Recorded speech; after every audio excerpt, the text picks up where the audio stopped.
L'exaspération. C'est le sentiment qui semble se dégager du communiqué du groupement des entreprises du Cameroun. La coexistence de deux opérateurs de scanning au port autonome de Douala a des conséquences fâcheuses sur les entreprises et l'économie nationale, dit le GECAM.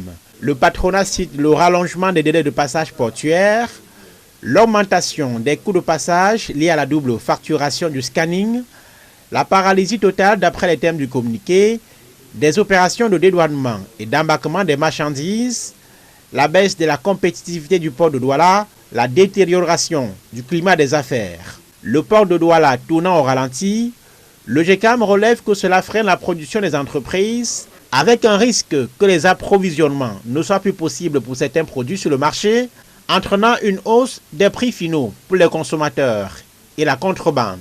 Sous forme d'exigence aux autorités concernées, les chefs d'entreprise demandent de consacrer un opérateur unique de scanning et de paiement au lieu des deux actuels. Autre demande, la création d'une commission comprenant l'administration et le secteur privé pour évaluer les surcoûts subis par les entreprises en vue de procéder au remboursement intégral, le gel des augmentations tarifaires décidées par le PAD jusqu'à l'évaluation de l'impact sur les coûts de passage et l'incidence pour les entreprises. En cas de persistance de la crise, les entreprises prévoient dès lundi 16 février prochain de suspendre les levées de déclarations d'importation et d'exportation ainsi que les déclarations en douane.